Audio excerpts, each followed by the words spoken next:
Hello everybody and welcome to another edition of Charts with Dan. This week I'm breaking down the second annual National Cinema Day, which movie came out on top on that particular day, which movie came out on top at the box office domestically, and which movie came out on top at the box office worldwide. And those are three different movies, so there's a lot of very interesting things to talk about as far as the box office goes this weekend. Before we do though, I wanted to mention a couple of things. The first thing is, at the end of this show, usually I talk about some movies that are coming out this weekend. I've actually folded that into both theatrical and streaming into its own thing, which comes out on Sunday, and I did my first one this week. So if you want to see what's coming out in theaters, on streaming, on broadcast TV this week, you can check out that video. There's a little link in the card up there above, or you can just check out the videos here on the channel. Something else I wanted to mention ties into the ongoing writers and actors strikes. I gave an update about the writer's strike here on the channel last week. I've mentioned something on the channel here before called the Entertainment Community Fund, which is able to support people across the entertainment industry, whether they're writers or directors or actors or set painters or makeup artists, whatever. If they're in need, that fund is there to help them during this very difficult time. Well, there is another organization that I wanted to point you towards, and it's something that I feel very strongly about. It's called the Go for PAs Alliance. It is a 501c3 nonprofit organization that is there solely to help support production assistants who are out of work during the strike. If you don't know what a PA or a production assistant is, they are the lowest person as far as rank on a movie set or a TV set. They're the ones that go and get the food. They are the ones that sit there and hold a stand if somebody needs to hold it, or to clean something, whatever is needed. I spent a few years in Los Angeles as a PA. It's often deemed to be the job that you have to do to break into production, and it is very little pay, very long hours, and they are probably having some of the toughest times of anybody during the strike because production assistants are paid low to begin with. They don't have the support of a union or a labor organization to help them during this time. So I'm very happy that the Go for PAs Alliance has been formed. I mentioned before that 5% of the monetization from this channel for the duration of the strike will be going to support organizations like this. Before, I was pledging all 5% to the Entertainment Community Fund. I will now be pledging half that amount, 2.5%, to the Entertainment Community Fund. The other 2.5% will be going to the Go for PAs Alliance to specifically support PAs, and I encourage you to check out that organization as well. One last thing I wanted to mention before we start, and it's never fun to kick off a show this way. Oftentimes, I will remember somebody who's passed away involved in the entertainment industry in some form or fashion, but this week I wanted to recognize somebody who is much more recognizable to us who are in the YouTube entertainment community. It is somebody who was a part of this community, of the Schmodown community, so many different communities in this space. His name is Garth McMurray, and you probably know him if you have watched a live stream or any kind of programming in the movie YouTube space, especially a lot of the circles that I run in. I know that if I was doing a live stream or anything where interaction was involved, Garth was almost always there, one of the most reliable and supportive people. Unfortunately, Garth passed away last week after a very long battle with illness. If you knew Garth, and he did not hide this, he did not keep this a secret, he was struggling with various health concerns for essentially his entire life, and it would be so easy to allow that to turn you into a very insular and very bitter, angry person. And Garth was instead the opposite. He shared his enthusiasm and his love and his warmth, and I'm sure that there were tough days, but he was always there to support others. And there were so many people inside just my small community that knew Garth and interacted with him on a daily basis, and I know that there were so many more other people out there. And so I think it's important to recognize people, not just the names that are up there making the entertainment and making the movies, the movie stars, the TV stars, etc., but also the people that on a day-to-day basis, if there weren't people like Garth, I couldn't do what I do. And it was such a privilege to have known Garth and to have had his support for as long as I did. Garth's family has requested that donations be made in his name to the New England Hemophilia Association. It is a condition with which he struggled his entire life. And as I said, I am very fortunate to be in the position that I am in, and I feel even more fortunate to have had a supporter like Garth. The world should be full of more Garths, and he will be sorely missed in this community and in so many others. Let's turn now to the weekend box office. This was the second annual National Cinema Day weekend. So here, domestically on Sunday, all movie tickets were $4 in most movie theaters around the country. $4 every movie, every show, every format. And so we saw a lot of very decent holds as far as percentage drop off from weekend to weekend. And we'll break down specifically which movies sold what amount of tickets on National Cinema Day. But let's look first of all at the weekend box office overall. Coming out with the win is Gran Turismo. It ended up bringing in $17.4 million in its opening weekend. It was able to hold off Barbie in its sixth weekend, which brought in another $15.1 million. It is now approaching $600 million domestically. And Warner Brothers was very upset reportedly with Gran Turismo because if you'll recall, that film, Gran Turismo, was originally supposed to be released on August 11th. Over 2 weeks ago, the studio decided not to put it out on that date after the runaway success of Barbie and Oppenheimer and after the strike where they realized they wouldn't have their cast to promote the film. They delayed the release until August 25th. However, they still held preview screenings for the 2 weeks leading up to the release. Because the race for number one seemed so close for the weekend, Warner Brothers was publicly very angry that Sony had included these preview grosses in the Gran Turismo total because they said, well, without these grosses, then Barbie would be number one for another weekend because, you know, it really needs a little bit of success. And I say to Warner Brothers, first of all, there's something about people in glass houses and throwing stones, and it's not advocating that you do it, because if you'll recall, going back to 2020, when Warner Brothers put Tenet out in theaters, not only did it also include the grosses from preview screenings of the films that happened prior to opening weekend, but the studio wouldn't even share the daily box office numbers for the film in order to roll everything into one impressive looking weekend gross to make it look like the movie had a much bigger debut than it actually had. Secondly, Warner Brothers also, and you know, sometimes this happens, but it overestimated how much Barbie was going to make over the weekend by almost $2 million.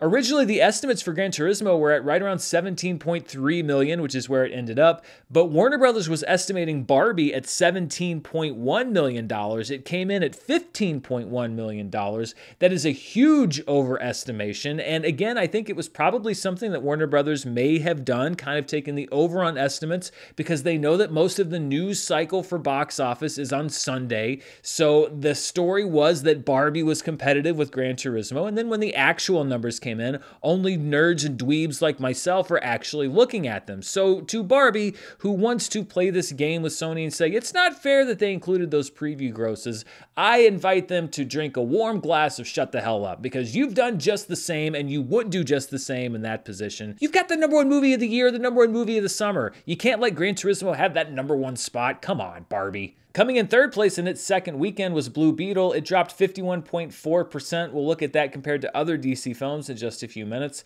A $12.1 million total, an overall domestic running total of $45.7 million. Not really quite enough to put it into that surprise hit category. Oppenheimer drops to fourth place in its sixth week of release, but just a 23.4% drop, $8.2 million total for the weekend, and it is almost at that $300 million mark.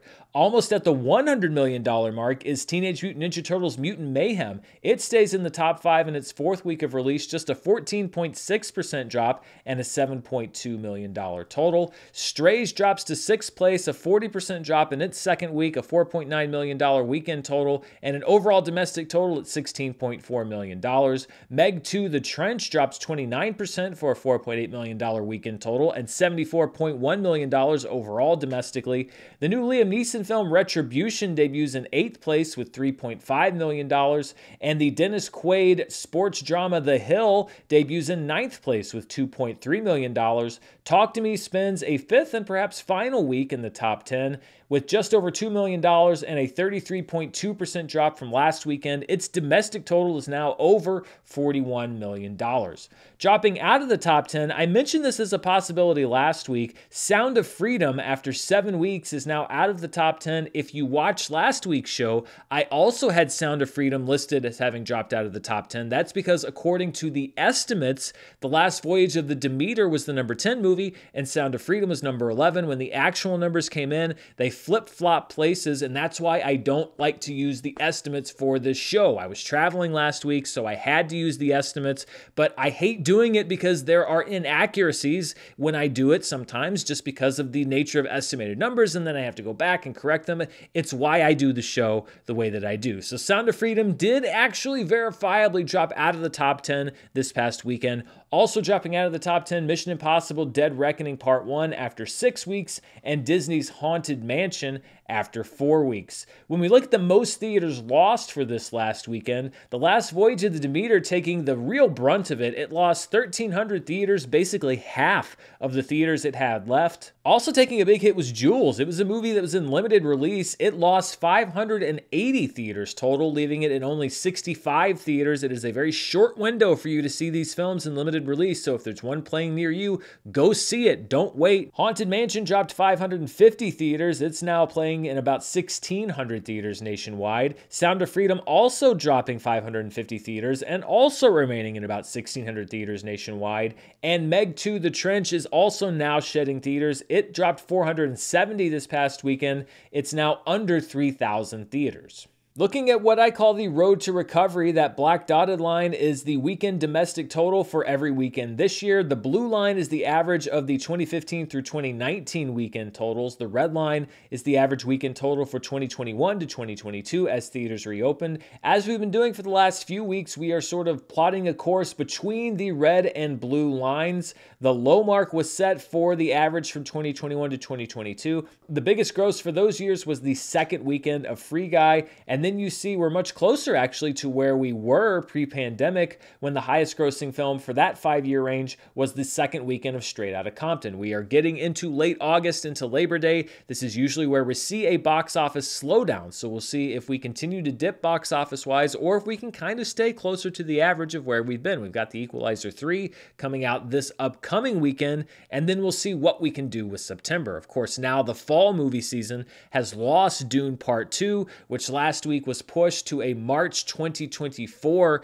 release date. So that is a big box office tentpole that is now gone from the schedule coming up in the next couple of months. The summer box office season officially closes this weekend. It's hard to believe it's already over, and unless The Equalizer 3 becomes a breakout hit, then it looks like this will be the final 10 films of the summer box office. It's just all about positioning at this point. Barbie at number 1, Spider-Man Across the Spider-Verse at number 2, Guardians 3 at number 3, Oppenheimer moves up 1 spot to number 4. I picked Oppenheimer to be in my top 10. I never in a million years would have thought it would be as high as number 4.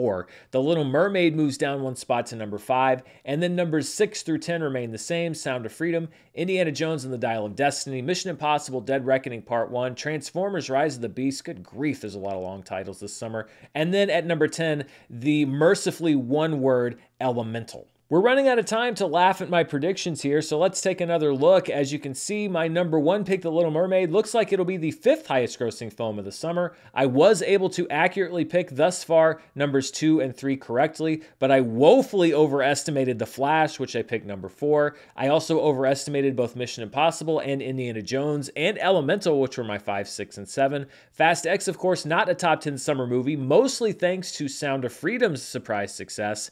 And then Oppenheimer and Barbie, my number 9 and number 10 pick, which I considered to be risky even putting them on the list, mainly because we didn't really know anything about Barbie when I made these choices back in April. Of course, it seems comical now, especially as low as Barbie is picked. And unless I see a reason not to, I will be doing a full rundown of the summer box office right here on this very show next week. It's likely that I will delay next week's episode to Wednesday instead of Tuesday because I want to get the actual box office grosses from the Labor Day holiday on Monday, process the data on Tuesday, upload the video on Wednesday morning. But stay tuned. We'll see if I can get the stuff done for the entire weekend early. I can. It's likely, though, that it'll be a 1-day delay. Looking outside the US and Canada, these were the top 5 films internationally. At number 1 was China's No More Bets with $33.6 million. Oppenheimer's in second place because it continues to roll out in international markets where other films like Barbie have already been open, so it's at $29.1 million. Barbie in third place at $18.2 million. Meg 2: The Trench in fourth at $15.2 million. And then the Chinese film Papa in fifth place at $14.8 million. So when you take those international grosses, you combine them with our domestic grosses, we get our top 5 films worldwide, and Oppenheimer has actually ascended to the throne, a 12.4% drop from last weekend, again, mostly because it is opening in other markets in which it has not already been saturated. $37.3 million is enough to make it the highest grossing movie in the world for this past weekend. No More Bets is at number 2 with a 42.1% drop. Barbie dropping 30.9%, just barely in number 3, almost basically a tie between number 2 and number 3. Gran Turismo debuts in 4th place with $28.4 million in its debut weekend. And then Blue Beetle not looking great, a 48.9% drop, a $22.1 million total after a disappointing opening weekend last weekend, both domestically and internationally. The runway for this thing becoming a surprise breakout hit is rapidly running out. So let's talk a little bit about National Cinema Day. Again, this was the second annual time that it happened here in the United States, where every movie in every theater, every format was $4. I did not partake this year because I had, to be quite frank, a nightmare experience last year with a bunch of unsupervised kids running around the theater, and I don't mean children. I mean kids really that probably should have known better. So I steered clear this year, but a lot of people did go. Over 8 million people went to the movies here in the US and Canada on National Cinema Day. And looking at the released attendance figures, these were the top 5 films. Barbie was actually the most attended film on National Cinema Day. 1.4 million tickets sold at $4 each. That's another 6 million or so in Barbie's box office count. Blue Beetle actually was the second most attended film on National Cinema Day. I guess people waited to see it until there was a heavy discount. 1.35 million admissions. The new release film, Gran Turismo, was actually the third most attended film with 1.17 million tickets sold. And then pulling in a distant 4th and 5th were Teenage Mutant Ninja Turtles with about 831,000 admissions, and Oppenheimer, which pulled in 666,000 admissions. Again, probably a lot of people getting a deep discount on those IMAX and big digital PLF formats. Looking at the availability of movies in my local market, so I'm actually down 1 theater in this market since last year. Our Regal Theater is now out of business, so there are now only 5 theaters with 60 screens in my local market. Still on those screens, 224 total showtimes. Gran Turismo had the most on this past Sunday with 12% of all showtimes, followed by Barbie with 10% of all shows. The Liam Neeson film Retribution was actually 3rd in my market, tied with Teenage Mutant Ninja Turtles Mutant Mayhem.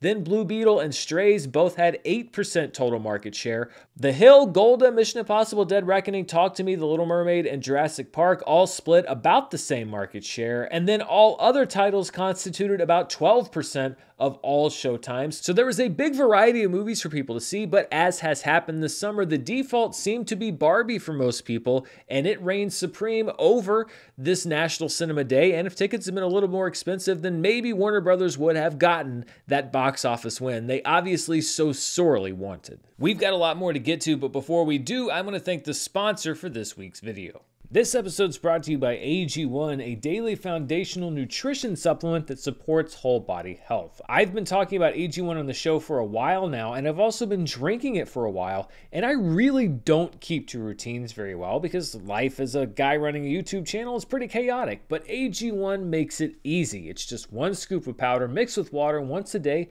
and that's it. I've stuck with it not just because they sponsored the show, but also because it feels great to know that I'm giving my body so much of what it needs every day with very little time commitment or complication. If you can stir some powder into water and drink it, then you can take AG1. I've even converted a couple of my family members. My cousin also drinks AG1 and has been enjoying it. Each scoop is packed with 75 vitamins, minerals, and whole food sourced ingredients, which means that it can benefit everyone differently. I, for one, enjoy its support for gut health and my immune system. AG1 also comes in convenient travel packs, so I always have some with me, even when I'm on the road. If you want to take ownership of your health, try AG1 and get a free 1-year supply of vitamin D and 5 free AG1 travel packs with your first purchase. Just go to drinkag1.com/Dan. That's drinkag1.com/Dan. Check it out.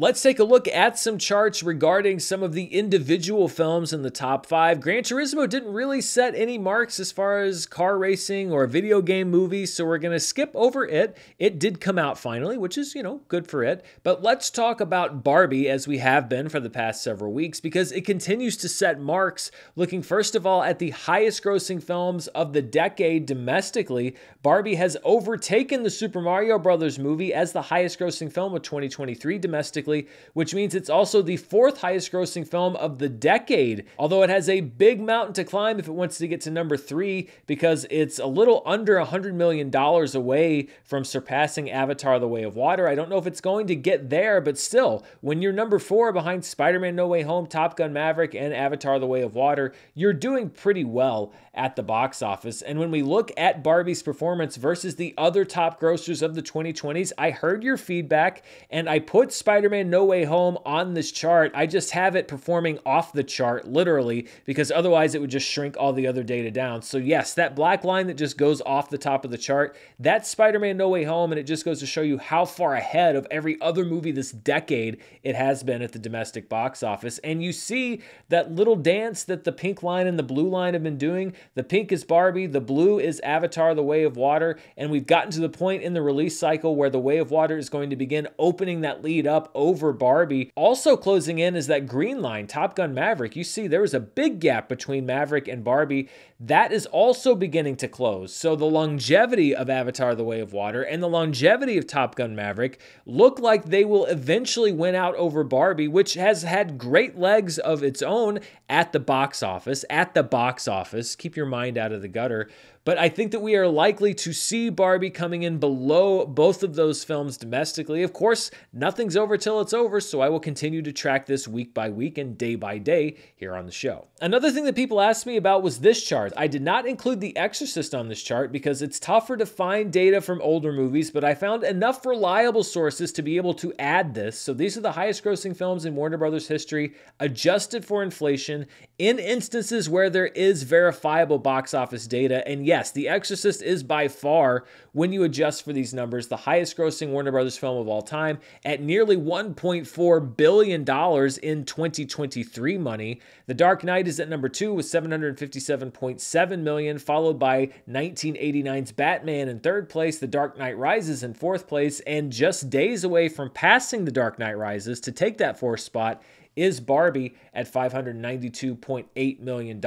And Barbie is just days away, perhaps one day away, from becoming the highest grossing Warner Brothers film of all time worldwide. If you'll remember, I already gave Barbie that title because I missed Harry Potter and the Deathly Hallows Part 2 initially when I was compiling this data, but it doesn't really matter because it's going to retake / take that number 1 spot for the first time this week. So by the time we do this show next week, you will have a new champion for all-time worldwide grossers for the studio. Barbie's also chipping away at the lead for the highest grossing film of all time, directed or co-directed by a woman worldwide. Barbie already has that record domestically. It's now over $100 million behind Frozen 2, which was co-directed by Jennifer Lee. Will it be able to make that mark? It's about, $115-ish million away. I'm not quite sure if it's going to, but it's going to be a pretty close competition. And still, you cannot argue with the numbers that Barbie has put up, regardless of whether it takes this record or not.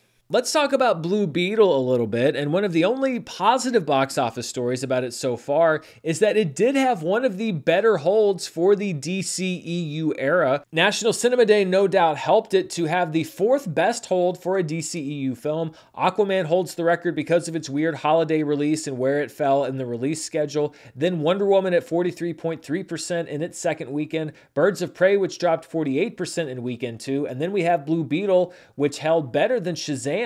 Shazam dropped 54.3%, Blue Beetle dropped 51.4%. Then we have Justice League, Black Adam, Man of Steel, Suicide Squad, Wonder Woman 1984, Shazam Fury of the Gods, which earlier this year dropped 69% in weekend 2, Batman v Superman Dawn of Justice, The Suicide Squad, and then The Flash, which this year posted the worst second week hold for any film in the DCEU with a 72.5% drop from weekend 1 to weekend 2. Luckily, Blue Beetle was able to escape that fate. It is still the lowest grossing film in the DCEU's history, although it will bypass Wonder Woman 1984 very shortly and should also bypass The Suicide Squad and Shazam! Fury of the Gods. We'll see what its upward mobility looks beyond that point. When you adjust for inflation, there's just a little bit more work to do, but again, it should bypass those bottom 3 films fairly easily. And then looking at it worldwide, it's got about another $50 million before it can pass Shazam! Fury of the Gods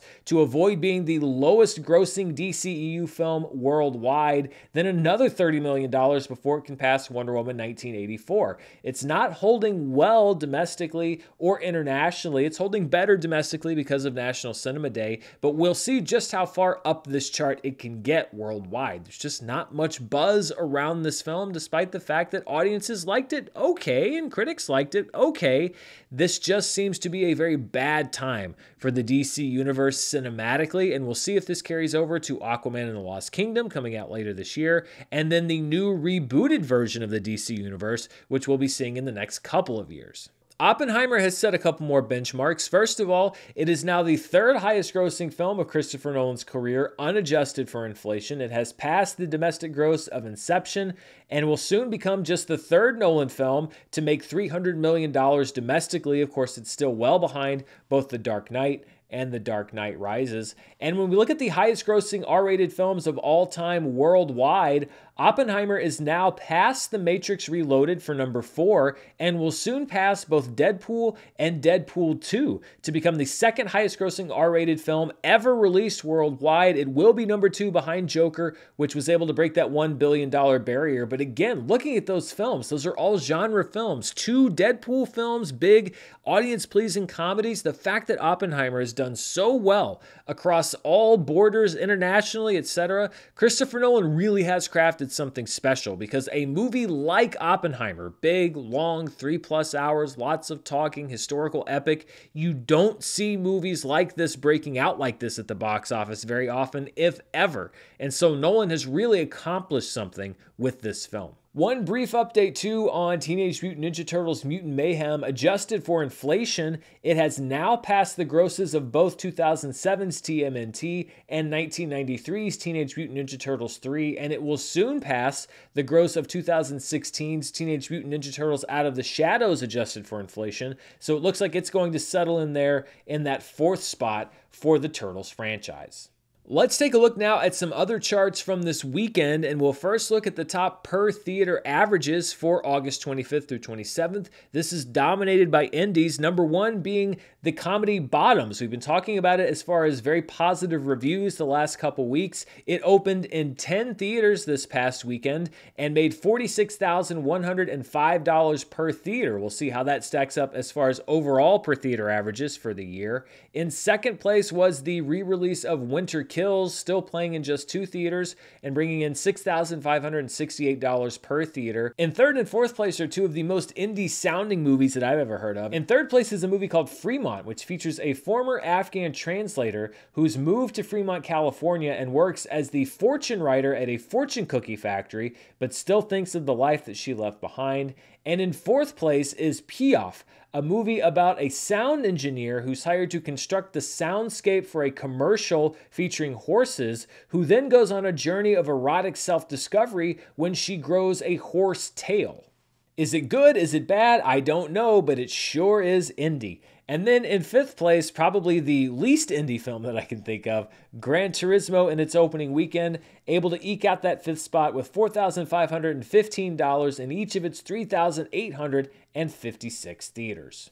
And as I mentioned, looking at the top per theater averages for the year, Bottoms actually bumps Barbie out of the top 5. It's now the 5th best per theater average of the year, $46,105 in 10 theaters. The 4th best was Theater Camp, which debuted in 6 theaters back in July at $50,000 per theater. Then you had Past Lives debut weekend back on June 2nd, $58,000 in 4 theaters. Beau is Afraid debuted back in April in 4 theaters at $80,000 per theater. And then just a couple weeks after Past Lives debuted, we had Asteroid City, the latest from Wes Anderson, which put up a massive $140,857 in 6 theaters back on the weekend of June 16th.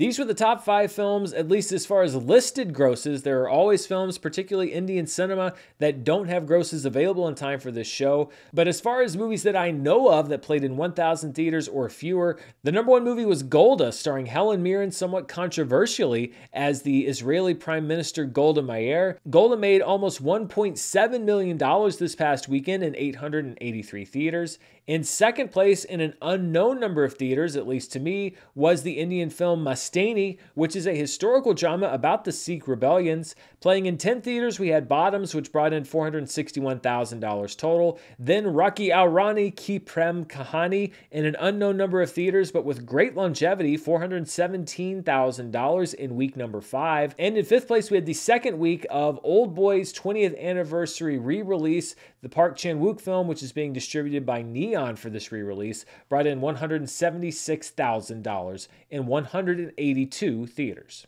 These are the top 10 grossers playing in limited release this year from January 1st to today. These are all tickets sold regardless of when the movie initially came out. Pathaan is at number 1 with $17.4 million, followed by Past Lives at $10.7 million. Return of the Jedi's re-release comes in 3rd place, followed by A Man Called Otto, or at least the portion of its release when it was playing in limited release. Rocky Aur Rani has broken into the top 5 with $5.7 million total domestically. That drops Nefarious down to number 6, Ponniyin Selvan 2 to number 7, Women Talking to number 8, The Wandering Earth 2 to number 9, You Hurt My Feelings to number 10, and then the animated film Mummies drops out of the top 10 for the year altogether. There has been a changing of the guard at the top of the 2023 annual domestic box office chart. Barbie has, as I mentioned before, surpassed the Super Mario Bros. Movie to become the highest grossing film of 2023 domestically at $592.8 million. The Super Mario Bros. Movie, which believe it or not is still in theaters and still reporting grosses, is in 2nd place with $574.7 million. Spider-Man Across the Spider-Verse is in 3rd. Guardians of the Galaxy Volume 3 is in 4th.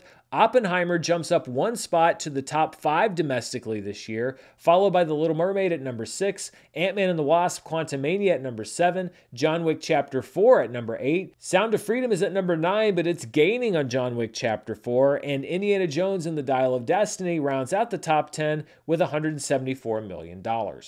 We are also very close to Barbie taking over the number 1 spot worldwide for 2023. It is less than $20 million away from outgrossing the Super Mario Bros. Movie, so by this time next week, it should be the number 1 movie of the year domestically and worldwide. Guardians of the Galaxy Volume 3 remains in that 3rd spot. Oppenheimer moves up to number 4 with $777.7 million worldwide. Fast X now drops down to number 5. So the nerds really beat out the jocks in this box office competition. Spider-Man Across the Spider-Verse is at 6, Full River Red is at 7, The Wandering Earth 2 is at number 8, The Little Mermaid's at number 9, and Mission Impossible Dead Reckoning Part 1 is at number 10. Before we look at the reviews for some movies that are currently streaming and in theaters, I always like to take a look at a weekend from box office history, and we are going back to August 21st to the 23rd, 1981, the 34th weekend of the year, which saw Raiders of the Lost Ark in its 11th weekend of release at the top of the box office with $4.1 million. It had made up to that point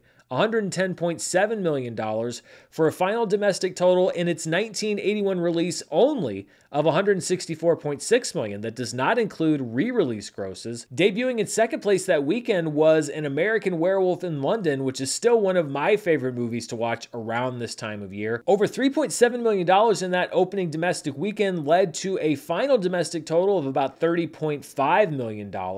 In 6th place was the film Arthur. In its 6th week of release, it added 5% from the weekend before at just over $3 million. Arthur was a very interesting case. You see, its total up to that point was $26.7 million, but it finished with $95.4 million. That's because the movie didn't open well, and it just hung around in theaters until people found it, and it became a smash box office hit. It became an Oscar-winning film. You wouldn't see that happen these days. Arthur would be out of theaters before people noticed it and on streaming, and likely would not have attracted the kind of awards attention that it did. That's just how the theatrical model has changed. Back in 1981, you could leave a movie in theaters for 3, 4, 5 months, see if people liked it. Now, not so much. In fourth place was the debut of a film called First Monday in October that operated on the premise of what if a woman was appointed to the Supreme Court. The only issue is that a woman was actually appointed to the Supreme Court before the movie's release, and it was rushed into theaters, so it didn't seem heinously out of date. It was based on a play that had been written a few years previously. The movie was not a financial or a box office success, a $2.7 million total and a final domestic at around $12.4 million. And then in fifth place, in its ninth week of release, the comedy Stripes, which dropped just 27% from the week before, a $2.2 million total. It had made $62.7 million up to that point, on its way to an $85.2 million domestic total. Now, I could just leave that money there where it is, but you know what we like to do here on the show. We like to see what it would look like in today's dollars by adjusting for inflation. And when I hit that inflation button, we see that Raiders of the Lost Ark would have topped the box office with an adjusted total of $14 million, on its way to a final domestic total of $553.7 million. That's right, over $500 million in just its initial theatrical release. And American Werewolf in London, with an adjusted weekend gross of $12.7 million, on its way to an adjusted domestic final of $102.7 million, so a pretty sizable hit for that time. Arthur with $10.3 million in third place, but look at that adjusted final, $321 million. That's just how big that movie was at the time. First Monday in October, its adjusted total was at around $9.1 million for its debut and a $41.9 million final. And then Stripes with a $7.4 million adjusted weekend total and a final domestic total adjusted to $286.8 million. So again, that comedy, very successful at the box office. As I mentioned, my listing of what is coming out in theaters and on streaming this week is now its own video, but I am still doing what I call Rotten Tomatoes Decoded, which is essentially looking at the tomato meter. I know that people hear this every week, but not everybody watches the show every week. When you look at the tomato meter on Rotten Tomatoes, that is a binary metric. It basically only tells you whether a critic liked a movie or didn't like a movie, but it doesn't tell you how much they might have liked or not liked that movie, and I think it tends to skew the data. So I decode it a little bit. First, though, we'll look at what these reviews look like according to just the tomato meter, that fresh rotten metric. Vacation Friends 2 on Hulu is the low man this week, 24% rotten on Rotten Tomatoes, followed by Back on the Strip, which is at a slightly better 25%. Meg 2 The Trench is at 30%, tied with Retribution, which is also at 30%, and then Strays is rotten at 56%. Gran Turismo has flipped back to fresh at 61%. It's been going back and forth, and then we have that upper tier, Blue Beetle at 78%, Barbie at 88%, and then Oppenheimer at 93%. Bottoms dropping just a little bit to 95%. Tied with the Adam Sandler produced comedy You Are So Not Invited to My Bat Mitzvah, which is on Netflix. And then the top choice, according to the tomato meter right now, is Teenage Mutant Ninja Turtles Mutant Mayhem at 97% fresh. But let's see how this chart looks when you include the critics' average rating. This is a number from 1 to 10, and it tells you how much the critics liked or disliked a particular film. The bottom movies remain the same, but they are pretty close as far as average rating, between 4.3 and 4.7. I would say in particular that the tomato meter was not very kind to Vacation Friends 2. It is much more mediocre than that 24% rotten would suggest. Strays is actually pretty close. Gran Turismo is actually pretty close. But look at the overrating of You Are So Not Invited to My Bat Mitzvah when you look at average score versus tomato meter. 95% fresh, which means 95% of the critics that watched it liked it, but they liked it at an average rating of about 6.9, which is a little bit more middle of the road. Same with Mutant Mayhem, a 97% fresh, but an average rating of 7.6, which is positive, but not as ecstatic as 97% might suggest. As has been the case for the last several weeks, Oppenheimer, when you look at these by average rating, is still the critics' top choice at 8.6 out of 10. Bottoms is in second place with an 8 out of 10, followed closely by Barbie at 7.9 out of 10. And that wraps it up for charts this week. Next week, I will be looking at the summer box office overall and the Labor Day weekend box office. Don't forget to check out my other video about what's coming out this week, also here on the channel. Also, please check the description below for links to our sponsor, AG1, as well as links to the charities that I spoke about in this video right at the top. And don't forget to stay tuned right here on the channel. I'll be right here with more movie news, reviews, box office, and more. Until then, stay safe, and I'll see you soon. Bye.